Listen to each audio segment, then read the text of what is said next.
Namaskar. In this series of The Eternity's Delegate, series of talks organized by Sri Aurobindo Center for Advanced Research, Pondicherry, I am going to take up Sri Aurobindo's aspect, Sri Aurobindo the Deliverer. Each one of these talks has taken up one different aspect of Sri Aurobindo. And today I am going to focus on Sri Aurobindo the Deliverer. Long back, in 1905, Sri Aurobindo had written to his wife Mrinalini Devi, "I know I have the strength to deliver this fallen race." When I read this line, I was intrigued by this line. What does Sri Aurobindo mean by this deliver? That he has the strength to deliver, and the fallen race. Which fallen race? Of course, it's the human race. But is it a race that's only exclusively for India? Or is it the entire human race across the globe? And the more I thought about that, the more the meaning came through. And that's what I thought of exploring today, on what different levels Sri Aurobindo has delivered India, the country, and humanity across the globe. And I am going to discuss actually three different levels: the physical, the occult, and the spiritual levels. So Sri Aurobindo's work of delivering the human race, will be seen on three different levels: the physical, the occult, and the spiritual. First of all, of course, I will take up the physical. Physical implying the Indian scene, the pre-independent Indian scene. Over the long centuries of foreign rule, under the Mughals and the British, Indian people had fallen into utter tamas, and they had gradually given in to the political strategies of the British colonists. Therefore, the first work to be done was to bring back into this tamas-laden race the spirit of Kshatriya. This was a great challenge, to bring back the spirit of the Kshatriya which India had lost over centuries. Prior to the Mughals, Indians were steeped in a spirit of Sattva Rajas, dominantly under the sway of Brahmanism. With the coming of the Mughals, principally, India was forced to reawaken its dormant and placid Kshatriya character. It was the Marathas and the Rajputs and the Sikhs who had awakened in India its true Kshatriya spirit. There was then the awakening to Swaraj, freedom from the Mughal rulers. But again, under the British domination, the kings and Maharajas were neutralized, the Rajasic guna pacified, and the Tamasic guna penetrated the very bones of the Indian people. Here is an accurate description of Indians during the British rule as was given by Sri Aurobindo. Writes Sri Aurobindo, "It's my belief that the main cause of India's weakness is not subjection, nor poverty, not a lack of spirituality or religion, but a diminution of the power of thought, the spread of ignorance in the birthplace of knowledge. Everywhere I see an inability or unwillingness to think, incapacity of thought or thought phobia. Now take a look at India. A few solitary giants aside, everywhere there is your simple man, that is, your average man, one who will not think, cannot think, has not an ounce of strength, just a momentary excitement. India wants the easy thought, the simple word. We, however, are not worshippers of power. We are worshippers of the easy way. But one cannot obtain power by the easy way. Our forefathers swam in a vast sea of thought and gained a vast knowledge. They established a vast civilization. But as they went forward on their path, they were overcome by exhaustion and weariness. The force of their thought decreased, and along with decreased the force of their creative power. Our civilization has become a stagnant backwater. Our religion a bigotry of externals. Our spirituality a faint glimmer of light or a momentary wave of intoxication. So long as this state of things lasts, any permanent resurgence of India is impossible. So here you see is the crux of the problem. What Sri Aurobindo would say, this dormant country. So it's not only the question of these British rulers, but the whole nation had gone into tamas, an absolute tamas. So it is in this backdrop that Sri Aurobindo stepped into Indian politics. Not only to fight back the foreign rulers, but to reawaken the Kshatriyahood. That's why perhaps he took to the Gita, the method of the Gita given by Lord Krishna. He writes that he is going to take up the Gita's idea of Dharma Yuddha. He explains, in fact, in one of his writings, the rule of confining political action to passive resistance was adopted as the best policy for the national movement at that stage, and not as a part of a gospel of non-violence or pacific idealism. You see, in one of the programs of India's freedom movement, Sri Aurobindo himself had given initially a passive resistance, the movement of the passive resistance. But it was being confused with the Satyagraha movement that came later on. So Sri Aurobindo is clarifying, no, I did not do that as passive, as part of the non-violence or the passive movement of idealism. Sri Aurobindo says, yes, peace is a part of the highest ideal, but it must be spiritual, or at the very least psychological in its basis. Without a change in human nature, it cannot come with any finality.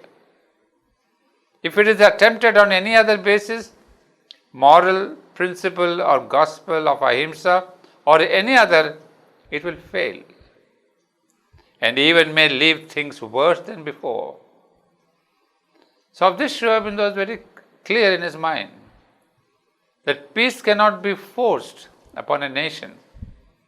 We have to be prepared. We have to go through the preparation period through pain and suffering. And even if battle is necessary, it must be done as was done by Sri Krishna. He tried to bring in peace between the Kauravas and the Pandavas. But when it failed, he openly took to the Kurukshetra war. So that was a similar policy that Sri Aurobindo had adopted during the freedom movement. And Sri Aurobindo writes about himself, Sri Aurobindo has never concealed his opinion that a nation is entitled to attain its freedom by violence, if it can do so, or if there is no other way. Exactly, you see the lines of Sri Aurobindo, Sri Krishna. If there is no other way, then one should not hesitate even violence for bringing about one's own freedom. Whether it should be so or not depends on what is the best policy, not on ethical considerations on the Gandhian kind. Sri Aurobindo's position and practice in this matter was the same as Tilak's and that of other nationalist leaders who were by no means pacifists or worshippers of ahimsa. Once such a widespread awakening was aroused in the masses, once the fire of Purna Swaraj was lit in the heart of every Indian who loved his country, Sri Aurobindo left the political field and went to Pondicherry.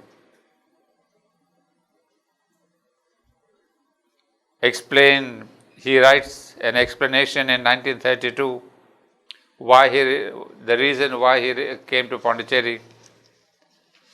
I have cut connection entirely with politics, but before I did so, I knew from within that the work I had begun there was destined to be carried forward on lines I had foreseen by others, and that the ultimate triumph of the movement I had initiated was sure without my personal action or presence. This is something very interesting, although it looks very simple on the surface. That he says, I am sure that the movement I had started on lines I had foreseen will find its ultimate triumph of the movement. Someone else will carry it forward, but my personal action involvement is not required.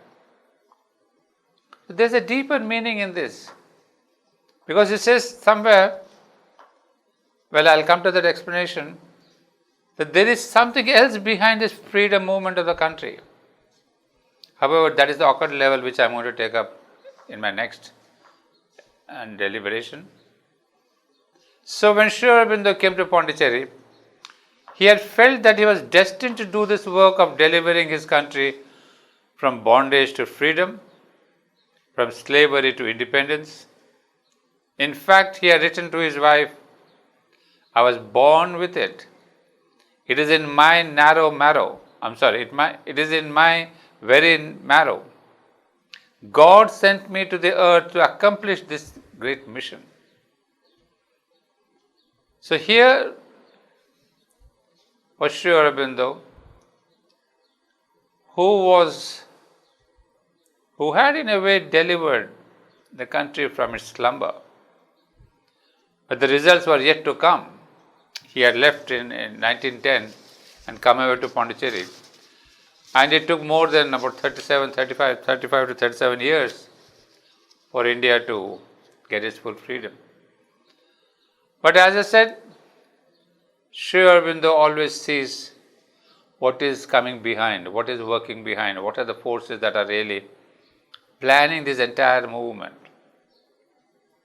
Because as in one place he would explain that the Britishers would leave the country under the circumstances, would they themselves leave, go back. Let's see what happens on the different level. So the second level, what I would like to discuss is the occult level.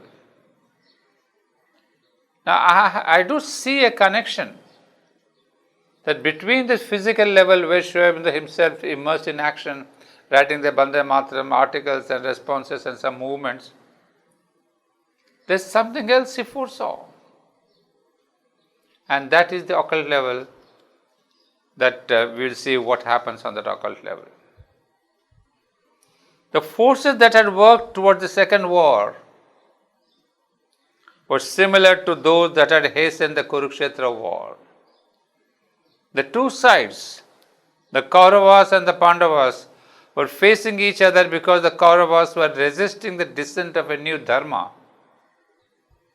Similarly, the Allies and the Axis forces were facing each other because the Axis, led by Hitler, was blocking the descent of a new spiritual force, the supramental consciousness. In one of his writings, Sri Aurobindo explained, it was this force, a spiritual dynamic power, which as soon as he had attained to it, he used. At first only in a limited field of personal work, but afterwards in a constant action upon the world forces. He had no reason to be dissatisfied with the results or to feel the necessity of any other kind of action. You see, Sri Aurobindo himself is writing that when he had discovered this force, he was using it in a very limited manner during the Second War. But then he says, twice, however, he is writing in third person, twice, however, he found it advisable to take in addition other action of a public kind. The first was in relation to the Second World War.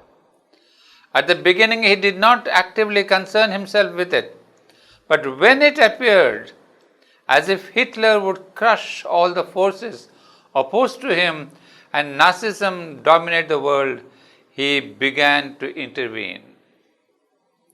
This is the work that he began on the occult level.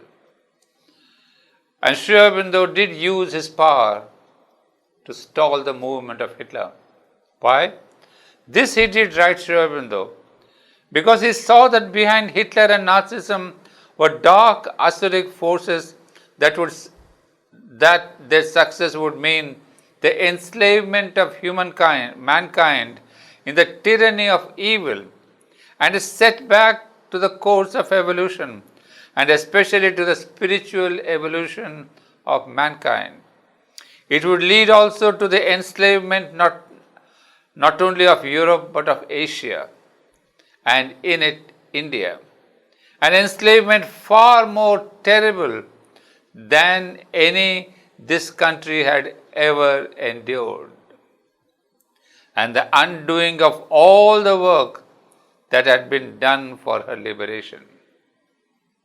So this was the occult vision. You see, we do not understand the movements behind. We go only by our Indian freedom movement, and we have all kinds of stories. Who brought the freedom, who did not bring, who were participants, who were the great figures. But Sri Aurobindo saw and could see the forces behind. And there's a much greater danger to the world and especially to India if Hitler had won the Second War. So he was forced to intervene with his highest consciousness that he had attained at that time. Otherwise, it would be a disaster to human civilization, and all that India had gained in spirituality would have been, washed away.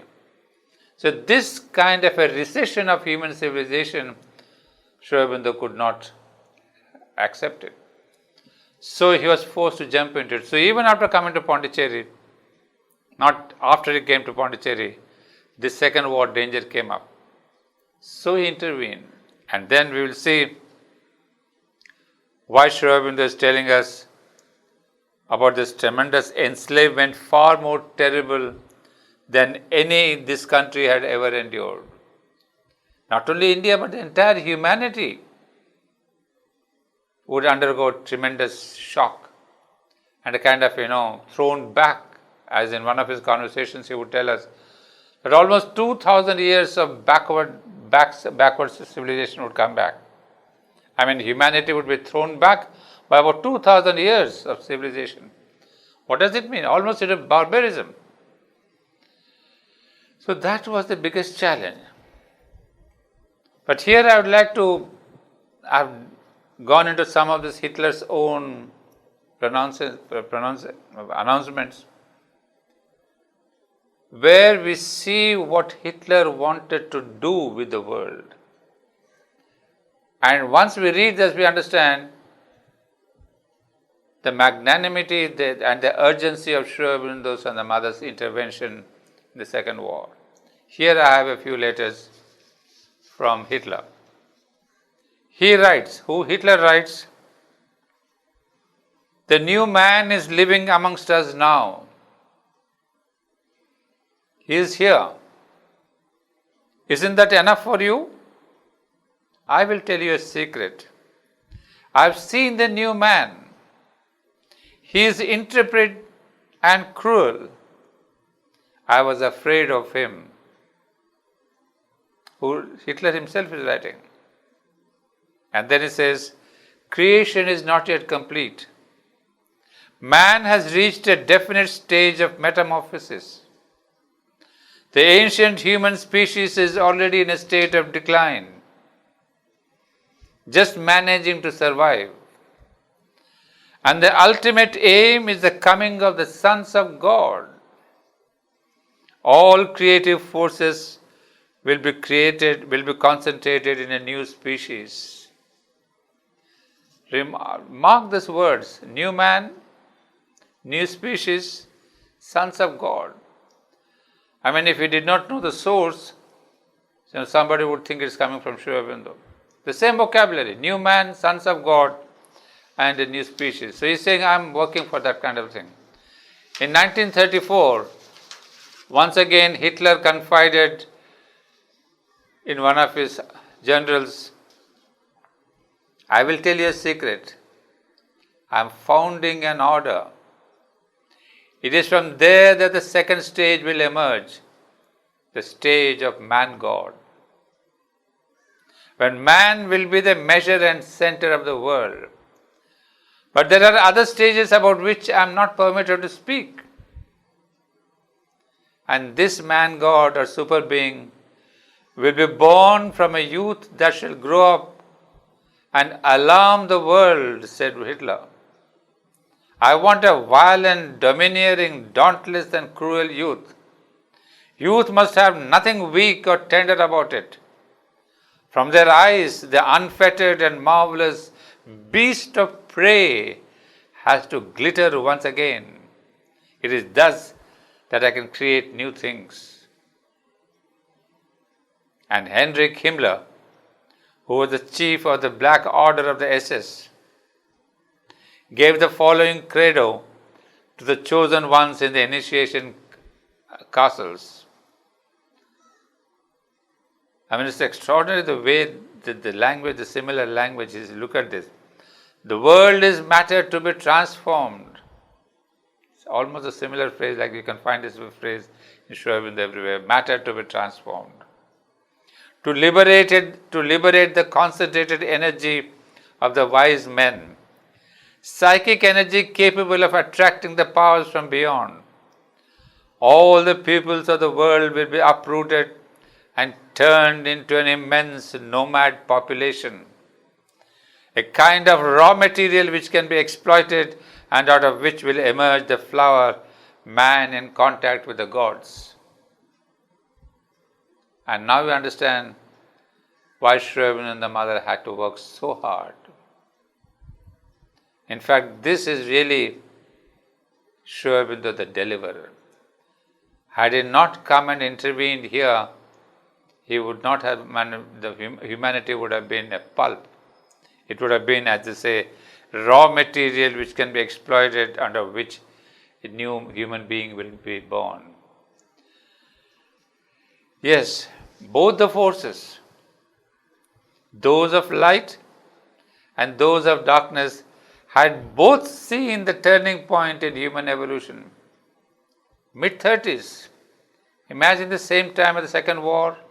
Same thing is happening with Sri Aurobindo. He writes later on to his brother, coming down of the supermind, beginning of all of us know the writing of Savitri. It was a very crucial point. And I do not know if writing of Savitri was done deliberately. to kind of, pull down that force and make it manifest upon earth. Because this was the turning point. That side there was this person, Hitler, who was doing the same thing. But you see,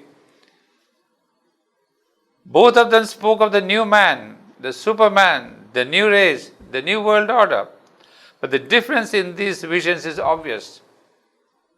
If the Asuric succeeded in bringing its so-called new man, there would be a reign of falsehood and darkness, a cruel oppression and degradation for most of the human race, writes Sri Aurobindo.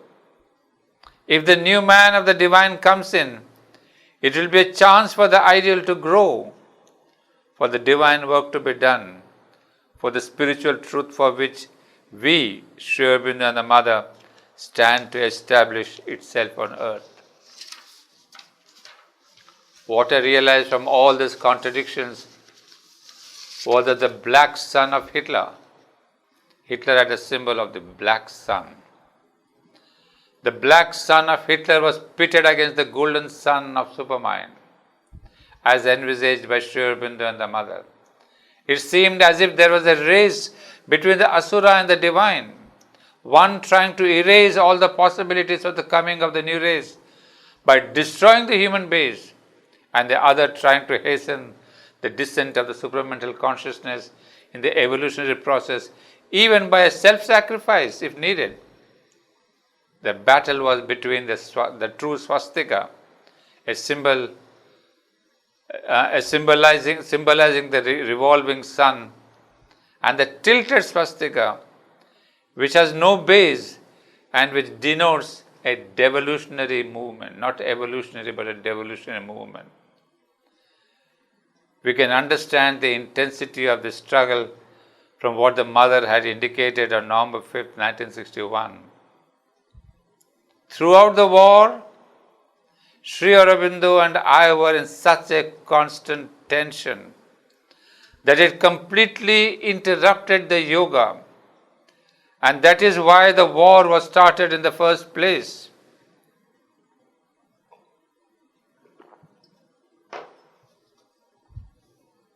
To stop the work. Work means their mothers and Sri Aurobindo's work. So you can imagine, sometimes really I wonder what knowledge we have, how much of from the superficial things we see. War started because of this nation and that nation, because of these forces and those forces. But here Mother says, it is because of those black sun and the golden sun, because of Hitler's Asura and Sri Aurobindo's divinity, that come to a clash. And as a reaction, the world war began. All that time there was an extraordinary descent, exactly in 1939. Then the war broke out and stopped everything. For had we personally continued the work of transformation, we were not sure of having enough time to finish it before the other one, Hitler's demon, crushed the earth to a pulp, setting the whole affair back centuries. The first thing to be done was to stop the action of the Lord of Falsehood. It was thus a battle between Sri Aurobindo and the Lord of Falsehood. Evolutionary and transformative force on the one hand, and on the other, the devolutionary and destructive forces. It was a question of who will fill up the evolutionary gap between the mental man and the next level. Would it be the supramental truth, or would it be the Asuric forces? The Mother is telling us all that. So you see, again and again, I wonder at the work done by Mother and Sri Aurobindo. Even to call them as the deliverers, of course Sri Aurobindo himself calls that I have the strength to deliver this fallen race. Now we understand how in 1905, when there was nothing of the First World War or Second World War, but he saw the scenario behind. And now we understand why he fought for the freedom of the country. Because in all this thing, India had to be free. Because an enslaved nation, you don't know what would happen when Hitler's forces came in, all that. But it's exactly like, Sri Krishna told Arjuna that you are only a nimitta matra. The whole scenario is done. Your Kauravas, Pandavas, they're all killed and their bodies have come into my universal stomach. It's all a scenario done and over with. You are only a nimitta matra. So similarly, I see for Sri Aurobindo when he said, the freedom movement that has started will have its end successfully, triumphantly. Well, what the mother has said gives us the real clue to the work done by Sri Aurobindo, that how there was a very decisive battle between Sri Aurobindo and the mother on one side and Hitler. In fact, we have the famous concept in the Gita that the avatar comes down whenever there is this adharma and to establish a new dharma. I would say the greatest adharma that was being established at this time of Sri Aurobindo and the mother was that of Hitler himself. They had come to destroy this power, not the person, the power behind Hitler. Because he was taking humanity towards complete destruction. So I would say that the avataric work done by Mother and Sri Aurobindo is precisely at this point, to stop and to destroy that lot of falsehood which was acting through Hitler in these times, and with the sole purpose of taking humanity back, centuries back, thousands of years back. But the rest of it is all, as it happened in Kurukshetra, lakhs of people were killed and all that. Yes, that is a sacrifice humanity has to give, I suppose. So during the war, millions of people died at both sides. But the real battle was that spiritual battle in which the Asura had to be destroyed. How it was destroyed, who destroyed, that's another story. Interesting story of how the mother intervened and played a kind of different game so that the lot of falsehood does not go further. That's a different story. But we have seen the mother herself telling that at that time there was an extraordinary descent exactly in 1939, the descent of the supramental. Exactly in 1939, and the war broke out and stopped everything. For had we personally continued, we were not sure of having enough time to finish it before the other one crushed the earth. It's a very interesting thing you see on the occult level, how two equal forces, they are battling to own this, to save and to own the, one was to own the earth and destroy it, and the other was to save the earth. And so mother says there was a race. There was almost a competition to see who would take up the earth first. So it was a very decisive battle in the history of the earth. And that, I would say, was the central work of this great avatars, Sri Aurobindo and the mother. Well, this is what is kind of understandable for those who have a vision of the occult world, for those who can go behind the external features. But again, here we must see the link that behind freedom of India movement, freedom movement of India, there is this occult movement. And that's why the mother and Sri Aurobindo both had said the British would leave themselves The way they had come into India, they would go back by themselves. It is not the external circumstances, all that history has done, politicians have done, all the bloodshed, all the the sacrifices. All this is part of the drama. Yes, the external drama has to be there on the earth scenario. But behind it, forces are working. And this is one force that is foreseen by Sri Aurobindo. And perhaps it is because of to prepare for that Holocaust that Sri Aurobindo had to come to Pondicherry and almost intensely prepare that force of the supermind, for the consciousness. Now I will take to the third level, the spiritual level. Because you see, in this gradation, there is a gradation, the physical, the occult, the spiritual. The spiritual is the highest level. And Sri Aurobindo and the mother worked on that level too. In fact, without working on the spiritual level, one cannot succeed in the occult, and without working on the occult level, one cannot succeed in the physical. So it's the ordinary people, it's the ordinary leaders, ordinary politicians and soldiers who work on the physical level as our pawns. But these great masters, they work on the occult level, and the great seers, the great avatars, who work on the spiritual level. So just as Sri Krishna had brought in a new dharma, it's not the question of just defeating the Kauravas. That was the kind of an external scenario where the Kauravas were destroyed, the clans were destroyed, and then on the external level we see a one common nation of Bharat was being prepared. But behind that, on the occult level, there was this asuric forces of the Kauravas.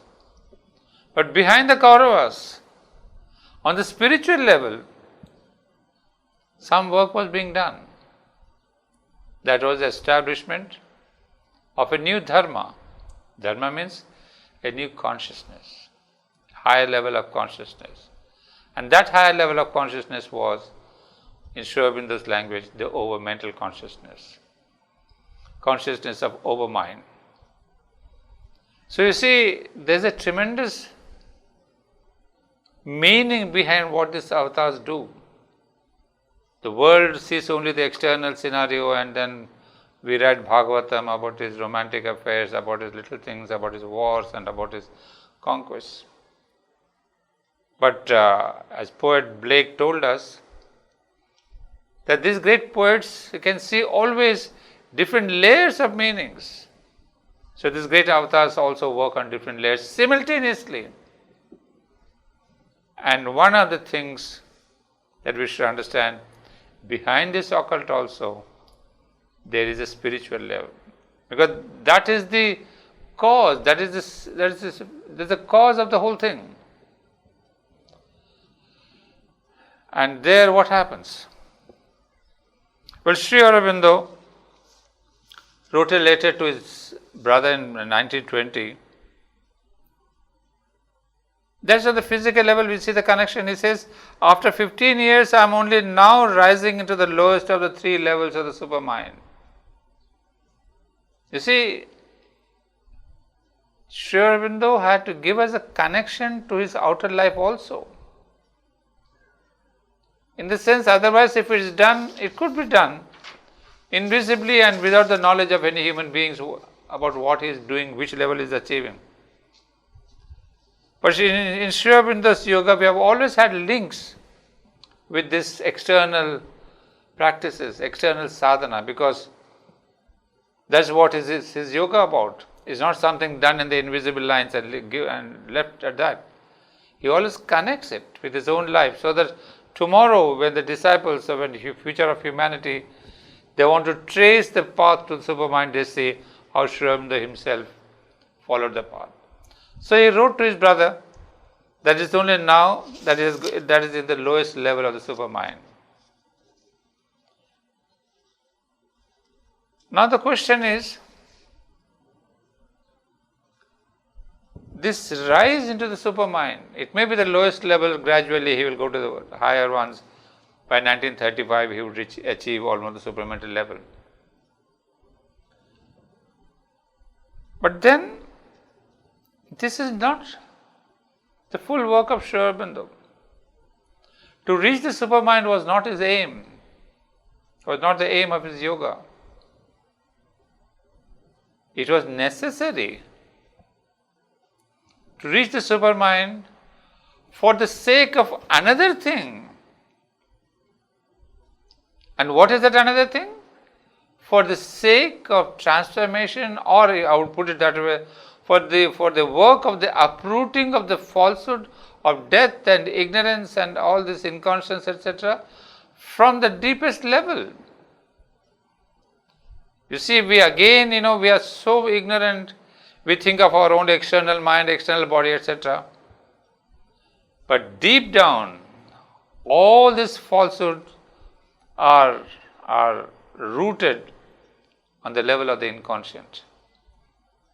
Now, what is this level of inconscient? We don't want to go into the details. But just to say in passing, in Sri Aurobindo's term in the cosmology, we have the different levels of the superconscient and the inconscient. That means the divine, when there's an involution, he comes down from the levels of the superconscient, goes through different levels, and from the great light into the darkest point is called the inconscient. And there in the inconscient, there is the death. I mean, the original roots of death and darkness and inconscience and ignorance, they're all there. So Sri Aurobindo would say, if we do not work in that level, uproot the evil, as if it is said, right from the roots, then humanity and earth would eternally suffer. There would be a kind of a temporary whitewash. That means a new religion would be set, a new, dharma would be set, something new, bhajans would be written in the name of Sri Aurobindo and the Mother, and all that kind of a birth of a new religion that would last maybe another 500 years. It would be more famous than all the religions. All that would happen. In fact,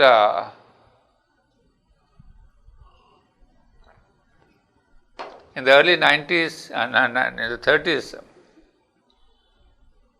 the Mother wanted to bring down the Godheads, the overmental world onto this earth.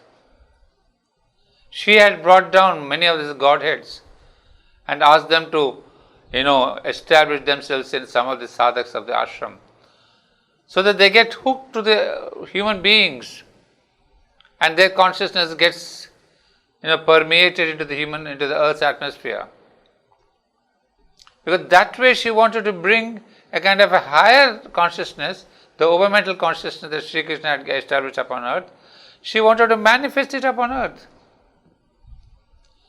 But Sri Aurobindo asked her not to do that. Yes, it would be kind of a temporary relief. Humanity would be a kind of a better world for the next 1,000 years or 500 years. But then it will get stuck up there. It will not progress beyond into a world that is harmonious, that is united, a higher consciousness, a consciousness that is almost divine in its essence. So Sri Aurobindo says, I am working for that kind of a world. Not a new religion, not a new happier world. So we understand that Sri Aurobindo was targeting for a world that's full of a divine life. And for that, the evil, the darkness, the ignorance, the death had to be uprooted from the inconscient itself. So there he says, there's a beautiful line from a poem called A God's Labor. He says, he heard a voice cried, go where none have gone, dig deeper, deeper yet, till thou reach the grim foundation stone and knock at the keyless gate. This was his mission, the poet's mission, the avatar's mission, Sri Aurobindo's mission, that he has to dig deeper into that bottomless pit. Bottomless pit is nothing but the inconscient. So that was the real work. Forever, once for all, earth must be cleansed of all this debris of inconscience and ignorance and death. Because these, the famous Vedic prayers of Asatoma Satyam, Sadgamaya. These things, ignorance and darkness and death, they are there. So Sri Aurobindo had taken upon himself to establish a new dharma in the light of the Gita, not only the supramental consciousness, but also cleansing of this inconscient. Without that, the work would be incomplete. And the very fact that he wanted the supermind not just to bring a higher glory, supermind by itself, it would have brought in a greater glory, but without the cleansing of the inconscient, the divine life would not be established upon earth. The full transformation of the physical or the vital mental cannot be done. So reaching the heights meant reaching the depths. The higher you go, the deeper you come into the depths. This is the philosophy that we see in Sri Aurobindo. And so the highest he reached, from the supermind only we can enter into the inconscient. So Sri Aurobindo reached the heights so that he can reach the depths. And without reaching the heights, one cannot reach the depths. So his attempt to go to supermind was only for the sake of the transformation of the inconscient. Once that is done, then rest is assured. Rest is a matter of time, centuries, years, thousands of years, doesn't matter. But it would be hooked to earth. Transformation would be guaranteed. So we see this voice telling Sri Aurobindo, says, go deep down to the foundation stone and knock at the keyless gate. You see, there's a kind of an inspiration, a voice, some dictate that is coming from the heavens as if the poet is listening, go down there. But then when he goes down, there are all these forces of darkness, this inconscient, death, etc., which have been there since earth began, since creation began. So those forces, or that darkness, cannot be cleaned in one go. There's a tremendous resistance.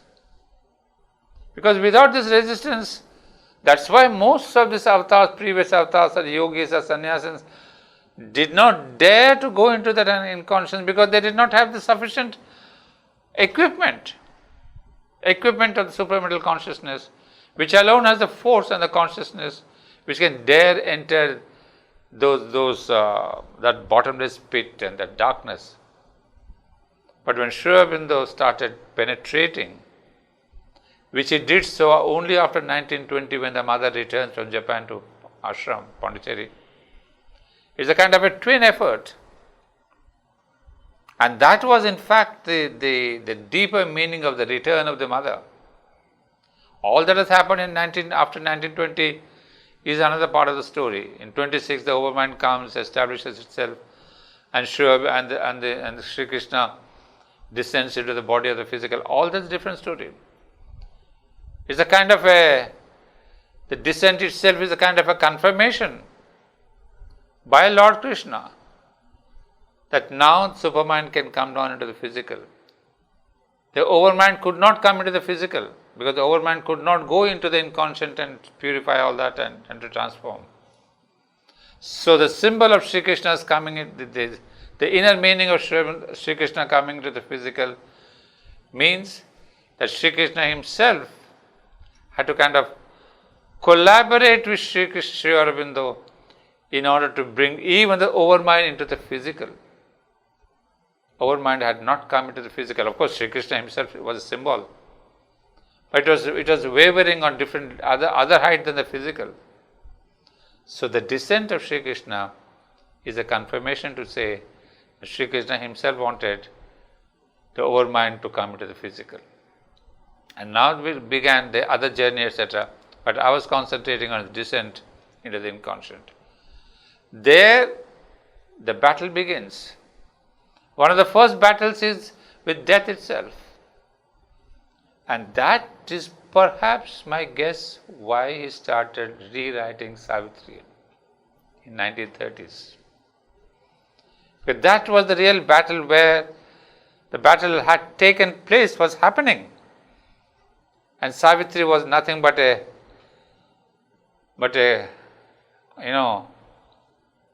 kind of a witness, a kind of a description of the battle below with death. So it's not just a narration between Savitri and death.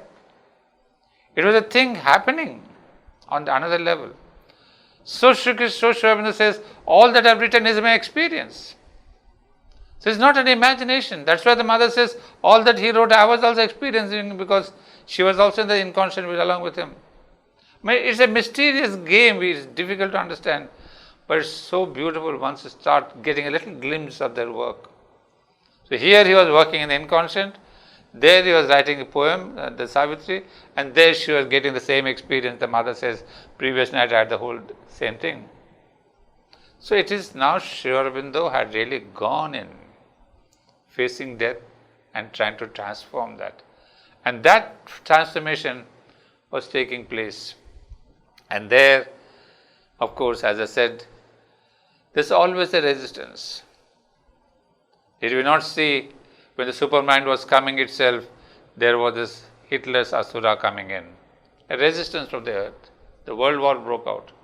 So similarly, Sri Aurobindo puts in a beautiful way about the resistance, He says that there's a revolt of these forces from the inconscient, forces of death and darkness and ignorance. It's as if they're revolting against Sri Aurobindo's. They say, this earth is ours, a field of night. You see, just as the mother had described that this Asura behind Hitler was trying to possess the earth so that it may take the earth back in its evolution. Because the earth is the same, is a playground of universal evolution.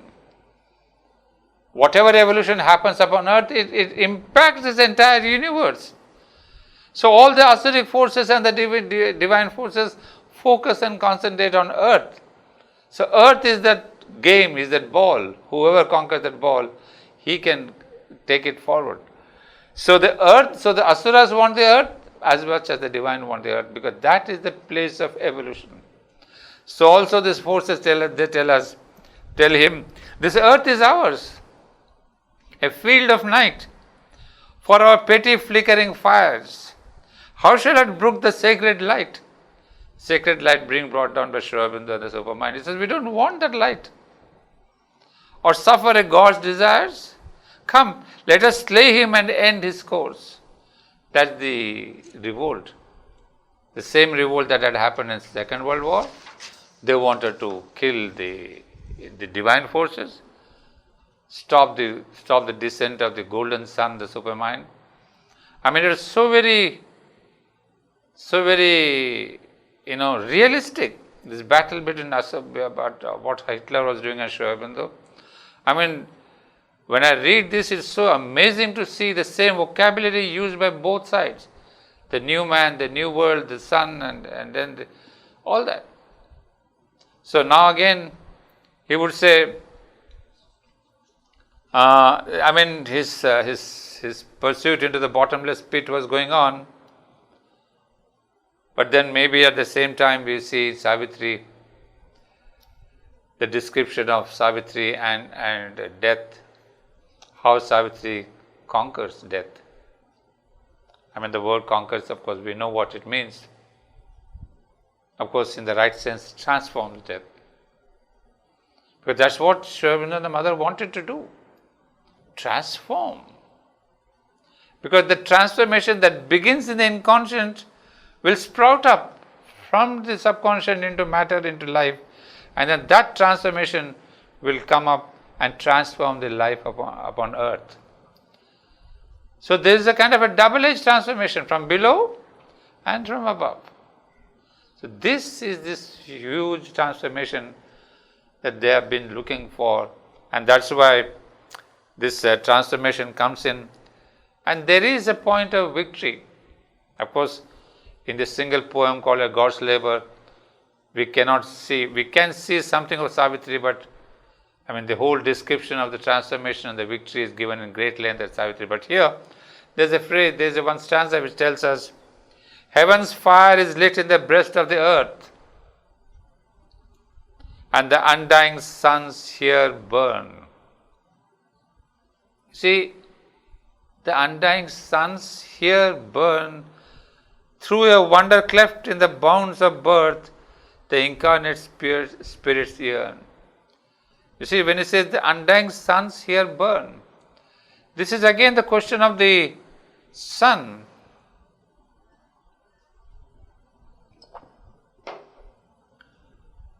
The sun in the bottom line, and the bottom is called the sun. I mean, that's what the Vedas have told us, that the sun is hidden there. So, this whole story of the Vedas, which I don't want to get into. I mean, the sun is brought down, is stolen and taken into the inconscient and hidden there.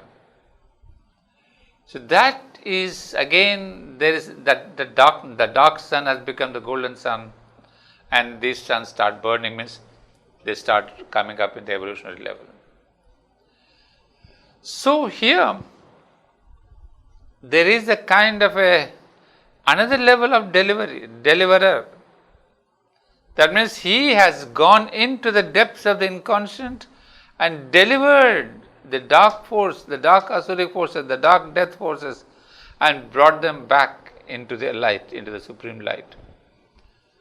So you see, in fact, this word deliver, now more and more I see, it so sure in the really.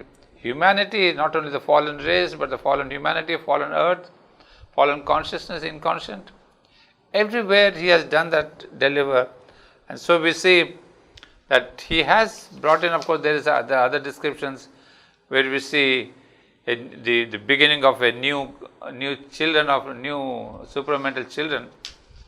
Of course, there is a beautiful line which I see, like flames to the kingdoms of truth and bliss, down a gold red stairway went the radiant children of paradise, clarioning darkness's end.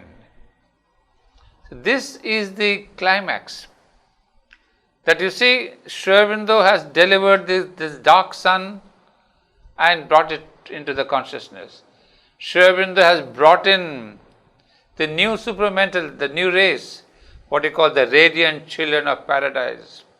So he says, I have also brought them down. This is another kind of a deliverer. So they have done a massive work between Mother and Sri Aurobindo. Released the trapped dark sun, or the sun that was trapped by this. Again, the Vedas tell us the stealers of light, those who have stolen the light. Dasyus, they call them. So from the Dasyus, Sri Aurobindo brings out the sun back to its origin. There's a birth of the new race. And all that is, of course, this is given in short, but that's elaborated in Savitri. And now, we see now on this level, how do we connect now? On the physical level, symbolically it is India's freedom movement. But he was not one of those politicians who wanted to see the end, or to say, hey, when will India get its freedom? Because he knew perhaps very well that India's freedom is connected with another movement. If he does not hasten and work there, India will never ever be free. Because there is another darker forces which is preparing itself to capture not only India, the East and the Asia and the West, but the whole globe itself. So if it doesn't battle with those forces and stop them there, then India, you may stay there another 100 years working in political field, but nothing will happen. So he goes behind and beyond into the occult level, and there he does the battle, and then delivers humanity from the danger of destruction from these asuric forces represented by Hitler. But that is not sufficient. India would be free. The dark forces have been defeated. And yet what? Next what? Would India and the world be just in the same way progressing? No. It has to go on to the new level. Because till now the world is under the sway of the overmental forces. Which means there is There's a huge level difference between the mental and the overmental. But that will not be sufficient for the world that Sri Aurobindo is looking forward to. He does not want an overmental world. It may be a better world, greater world. In fact, the mother herself had tried to do that. In the 1930s, she wanted to bring down the overmental gods, establish them upon earth, make the world a more beautiful place. But Sri Aurobindo says, you will make a new religion. More beautiful than most of the religions, perhaps. More popular than all the religions in the world, perhaps. But Sri Aurobindo once said, in the same conversation, he says, my work would be delayed again by thousands of years. That means this overmental world, this beautiful world where there would be no fights and no illnesses, no diseases, that would be wonderful. For 2000 years it will last. But then what? The world will be static. Sri Aurobindo has come for a new world, for not just for a better world. And so you see, this great avatar was come to create and deliver a new world in this upon earth, a new creation, a new humanity, a new race. So it tells the mother to withdraw all those godheads. And the mother asks all the godheads, gods, to go back into the world. So there could be a problem, a little more a lengthy problem. Humanity would be at the brink of self-destruction, all the catastrophes, all that would be there. But Sri Aurobindo is there to take care. In spite of all the complications, catastrophes and imbecile actions, Sri Aurobindo knows that we may have to go through greater struggle, but we are on the right path. So this is where we see Sri Aurobindo's work on the spiritual level, where he has assured not only India's history, India's freedom, the delivery from the occult forces, but a future of humanity, future of the earth, on the right directions, on the right lines, where we will see a glorious new world, a new earth, a new race. But when I was reading this, looking into this question of the Sri Aurobindo, the deliverer, I came across Shelley's poem. Very interestingly, he has spoken of certain things which are very close to Sri Aurobindo. He has written a beautiful poem called The Prometheus Unbound. And in that he says that there will be a heaven where yet heaven never could be. I mean, imagine, he says, at present there is no heaven here. But in future there will be a heaven upon earth. And that death has been triumphed over. And there is splendor and harmony on earth. They have a poet who has a great vision that there will be conquest of death, there will be harmony, there will be splendor, there will be heavenly world. So this is what I was a little touched, but to see that a great poet has envisioned, not absolutely what Sri Aurobindo said, but it has come very close to Sri Aurobindo. So this is where I concluded saying that Sri Aurobindo is definitely the person who has delivered humanity and earth. And he would say, in fact, there's a poem by Sri Aurobindo himself, which I would like to conclude, because that's what is a beautiful, befitting, praise of the Sri Aurobindo. He says, Sri Aurobindo is the strong son of lightning. There's a poem where he says, of course he doesn't write about himself. It's we who apply this line to Sri Aurobindo. That Sri Aurobindo is the strong son of lightning who came down to the earth, where God renewed himself in a world of young beauty, thought and flame. Divine voices spoke on men's lips. The heart woke to white dawns of gleaming wonder, air a robe of splendor, breath a joy, life a godlike game. So what I see in that single sentence, which seemed almost innocent, when he wrote this line, a line to his wife, where he says, I know I have the strength to deliver this fallen race. He also adds, he says, not by the strength of the sword, but by the power of knowledge. That's what he did. By the power of knowledge, he delivered, he rose into higher levels, fought with the consciousness of the higher levels and the lower levels, and then he delivered, not only delivered, but guaranteed and assured a greater future to earth and humanity. So this is the whole meaning, the work of Sri Aurobindo and the Mother, on the physical, on the occult, on the spiritual level. Thank you so much.